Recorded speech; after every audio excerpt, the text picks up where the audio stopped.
Welcome to the Everyday Saint. Today we have James on the podcast. I've known James for a little over a year now, and we're in the same friend group, which has been super fun, and he's such a great guy, so I'm really excited for him to be on the podcast. So welcome, James. Hello. Can you tell us a little bit about yourself? Okay, so I am a sophomore, like you, Eve. I'm from Phoenix, Arizona. I'm the oldest of 6 kids. I was raised Catholic. I am currently studying mechanical engineering. Yeah. Great. Can you tell us about what your faith life has looked like over the years? So I guess starting back in middle school probably, it was pretty rough. Basically non-existent. I mean, like I said, I was raised Catholic, so I was brought to Mass, but other than that, it didn't really exist. High school, things started to change. I went to a Catholic high school, and that played part of the role. Another thing was I had really great friends who were Catholic. I played on several sports teams, including track, football, basketball, all of which we prayed before practices. We did all these things that were very attuned towards God. So that helped a lot. I also went on several mission trips in high school, and that really helped, service-wise. That really helped me draw closer to God. And so by the time I made it to senior year, I would say my faith life was pretty strong, compared to especially even freshman year, it was almost non-existent. And then just coming to college has been, I guess, a blossoming in some ways, because now that I am able to make a lot of my own choices, do what I want, I've actually started doing all these things, I don't know, simple things like going to adoration or daily mass, something like that, on my own, and it's really, really helped me, really helped me grow closer to God. Yeah, that's great, especially because taking part in the sacraments is the heart of our faith, and being able to have those so easily accessible at college is a huge blessing. Yeah, it's it's something else. Yeah. Do you think there was a moment that it started changing for you? Can you pinpoint any specific moment? Yeah. So if I was to say the most influential moment, it'd probably be sophomore year of high school. We went on a mission trip. It was the sophomore class. They had 15 kids that they selected to go, and I was selected. And we went to the poorest diocese in America. It's called the Diocese of Gallup, mostly Native American reservation. And we were just serving the community. We were anything from chopping wood to cleaning sheep's pens to playing bingo with elderly people. But the one thing that really, the one night that really was mind-blowing to me, was one of the nights, like I said, we went to an elderly folks' home and we played bingo. And I don't know, I was definitely searching. I had been searching for a long time and coming up empty. And I was just searching for something that gave me a spark, almost, instead of just the dull, dreary that kind of I had settled into. We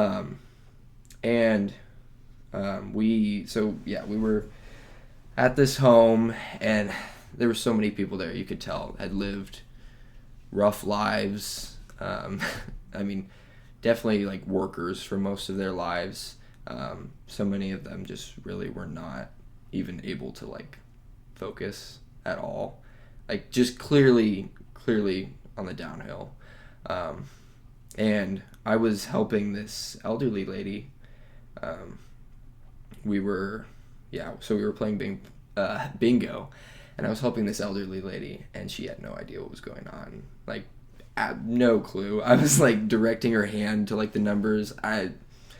she had so many cataracts in her eyes. It was like clouded over. And there was one point that I was helping her place some pieces down, and I looked up. She wasn't even paying attention to the board or the people around us. She was just staring right at me. And there was just a moment where I just like looked back, and like the cataracts in her eyes almost made it look like she was looking through me. Like I was like the hand of Christ in that moment, like holding her hand. And I just sat there like, what? And like I said, I had been searching for that spark of like the real. I was so done with just everything like the same old basic, not making me happy. I was looking for that spark of the real. And in that moment, I mean, that spark grew into a blaze in my heart. I don't know. I was blown away. It's hard to describe because it was just so real, you know? And after that, I mean, yeah, I've grown to love service. I think service is one of the things that really opens that spark up that blaze for me. Yeah.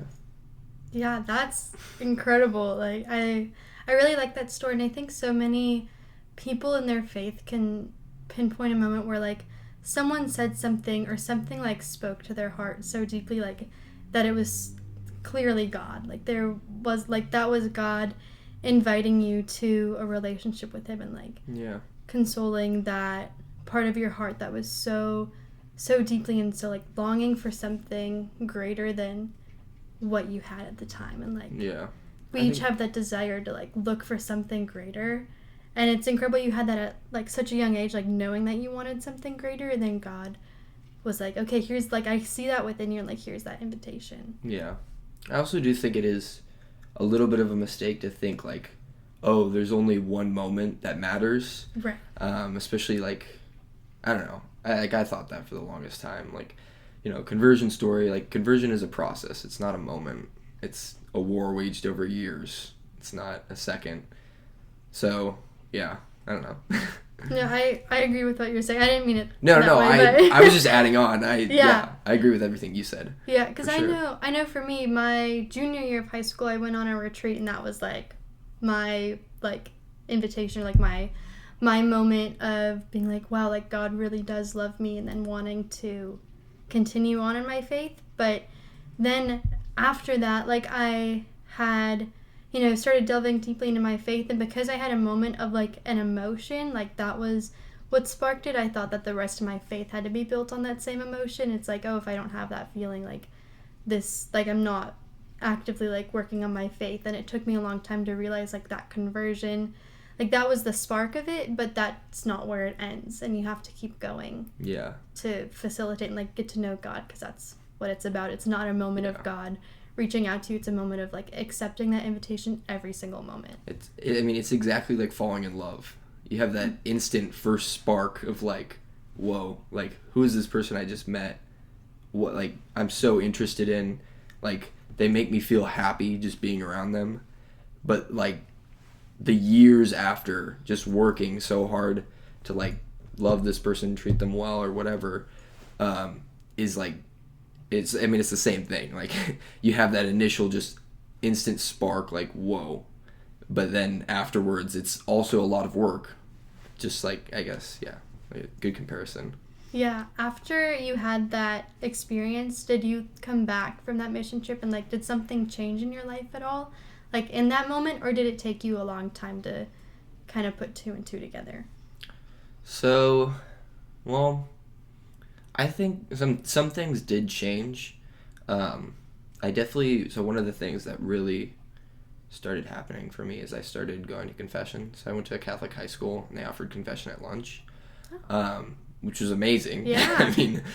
It was amazing. And so I would go every couple weeks. I still go every couple weeks.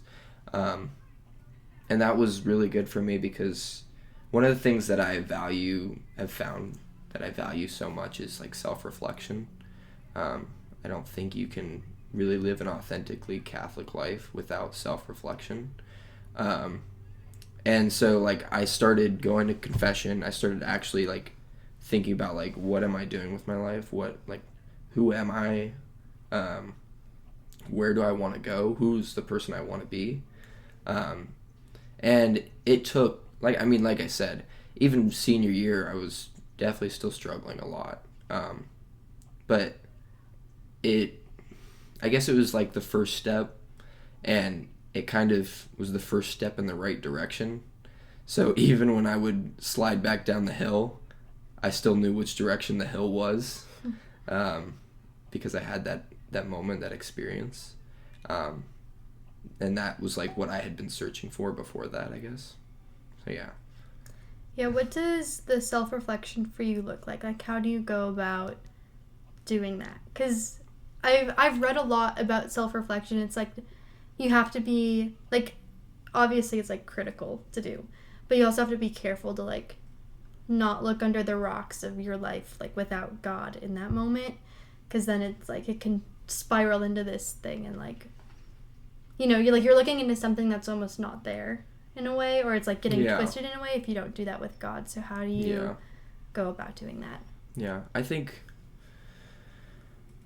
so. I mean, like I said, the way that I originally began really was going to confession regularly, which by no means you don't have to. I mean, you have to to some degree. I think the church says once a year, but you don't have to go every 2 weeks.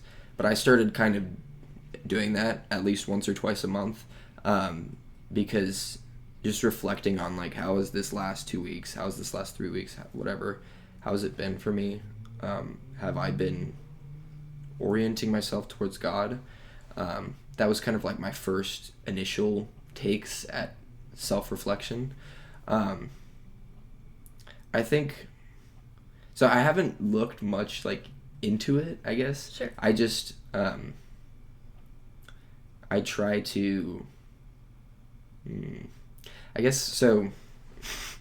Yeah, I haven't read much like on it.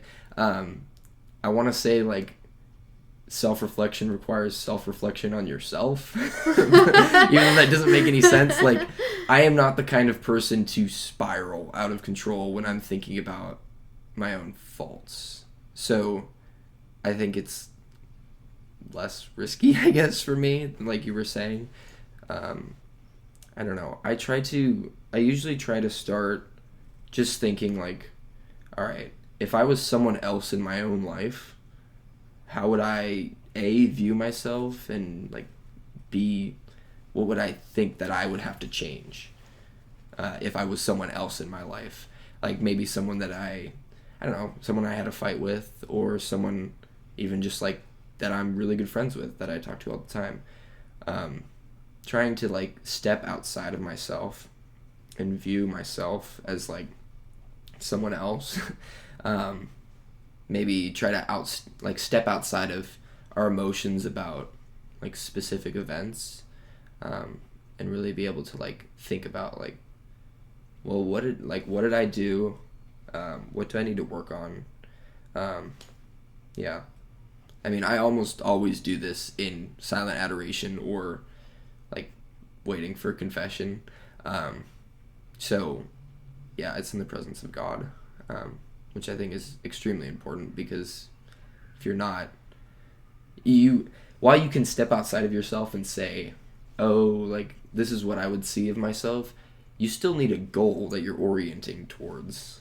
And I think that's like part of the reason why God is so important in that process. I don't know if you agree with that, or if you think, yeah, I don't know. Yeah, I mean, I think so too, because so much of like the conflict in our lives involve other people most of the time.